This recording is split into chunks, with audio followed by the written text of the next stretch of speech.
Hi, I'm Chris Roberts. Ever since I saw Star Wars as a wide-eyed 8-year-old, I dreamt of being a hotshot pilot saving the galaxy or a lovable rogue making my way across the cosmos. It inspired me to make Wing Commander and has influenced everything I've done since then. 10 years ago, after 20 years of making games, I was burned out, so I took a break, but I never stopped playing games nor loving them. And now, I'm ready to come back, and I'd like to show you something I've been working on. But I don't want to build any old game. I want to build a universe. I want to build a game I always wanted to build, but I didn't have the tools to do until now. One that you can fly off a carrier fighting a heroic war on the front lines, but also one that you can muster out and find your own fortune in the stars wherever your spaceship takes you. I want to be able to share this experience with my friends and fight against real opponents in space, not just AI. And I want this to be as good or better than any other game out there. And I want to actively push the boundaries of what you can do in a game. None of this would have been even possible 2 years ago. But with Moore's Law driving PC performance and cost and the gaming community embracing talented developers via crowdfunding, I believe it is possible today. I've never been accused of having a small vision. And so I thought it was best if I share my ambition with you visually. I'm pretty excited by how it's joined out. So why don't you come join me for a sneak peek? What I'm building, the Star Citizen and the Squadron 42 combination, you essentially have both things available to you. So Squadron 42 is the sort of single player experience where you are getting missions. You're in the military, so it's not that open world because you're going to be going AWOL if you decide you want to go off to some other planet.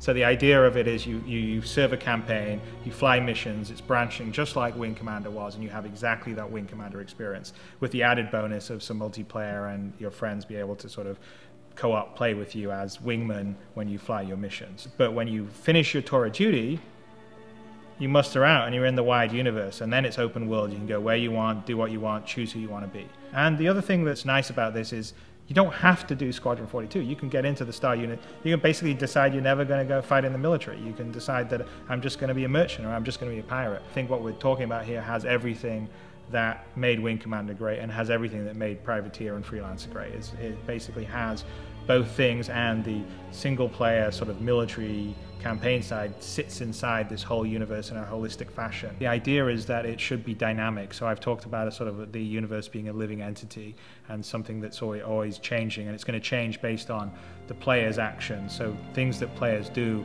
will have an effect on the universe, and they'll also be able to become part of the universe. So a good example is, say, a player that's an explorer and they explore around enough time and they find a space anomaly and then they manage to navigate a jump. That jump point and the system that they've jumped into will get named after that player. So like that player becomes part of the history and lore of the universe. And on top of that, we're going to be dynamically adding content to these universe. I'm not interested in having yearly updates. We'll have a team of people that are adding content on a weekly, every 2 weeks basis. So you're starting this system and you start in the game and it's got 50 star systems, for instance, and 2 weeks in, a jump point's discovered for another system and someone navigates it and bam, we've got a 51st star system and so on. So one thing I think you'll all be very excited about is the level of fidelity in space, the graphical detail and the immersion, because it's to a level that I've never been able to achieve before. I'm trying to build a world that it's so detailed and has such great texture that you forget that it's a game, which is always my goal when I'm building games. I'll just climb into the cockpit of the fighter, and as you can see, as we're sort of climbing in, there's a huge amount of detail in the cockpit, because one of the biggest keys for me in the next game I'm building is I really want to have that immersion to be complete. And we're going to do a lot of things that will really push that. Everything inside the cockpit operates and moves and works. If I look around the cockpit, you can see the displays, my hands on the throttle, my hands on the joystick. The whole idea is we're immersed fully in a cockpit that's fully rendered in 3D. So if you issue a command, you hit a button, you'll actually see your character do it in the cockpit. It's all for the immersion. Well, I think immersion is really important for me because I think that you have to really visualize and create a very believable world. I mean, so that's one of the reasons why I always sort of really push the visual fidelity, is because I think that helps with the immersiveness. And the more immersive, the more connected you are to the experience. The more connected you are to the experience, I think the more fun the game itself will be. So an example of that is if we're looking around at our character, we can see that the character himself is about 100,000 faces, which is about 10 times the detail of most current day AAA games. There are about 10,000 faces or so, and so that just allows you to have a little extra detail.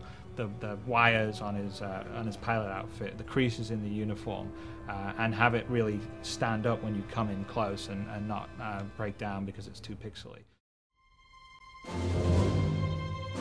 So I'm really excited about the physics, and they're going to be a strong part of the gameplay. So let me demonstrate some of the features of how the physics interacts with how you control. The ship itself is built and designed and simulated like a real ship. So there's 4 thrusters on the bottom, and there's 4 thrusters on the top, and then of course there's obviously the engine at the back. Most of the ships in this universe are going to fly very much like an F-35 would do. They're fly-by-wire, so they take your input as a pilot and crunch it into trajectories and vectors it needs to tell the various thrusters to achieve what you've asked it to do. So if I want to rotate, or I want to, say if I want to pitch, like I'm doing now, or I'm going to yaw, or I'm going to roll, it actually polls the thrusters themselves and says how quickly can you rotate to the position I need you to deliver thrust, and how much thrust can you deliver, and the thrusters talk back to the flight computer and says, okay, I can get you there in 0.1 of a millisecond, and I give you this much thrust. The whole system is dynamically doing that every single frame and flying that way. It's really cool because what happens is a lot of unexpected or dynamic behavior happens by it. And then, for instance, if we're flying around in a dogfight, one of our thrusters gets damaged, it will affect our maneuverability. And it's not a matter of changing a script or data, it's actually all dynamically simulated in the system. Here's a really great example of the level of scale. I'm going to walk out this corridor and out onto the flight deck. And as you can see, it's huge. The carrier that's in the prototype level is about 1 kilometer in size. It's full of activity and spaceships and people. So one of the things that I'm the most excited by the technology we've been working on is the ability to scale. So we have detail for scale at a human level. So our character is about 1.8 meters in size. Then the same level of detail for a fighter craft that you'll fly, or a bigger craft, which say this fighter craft is 27 meters in size.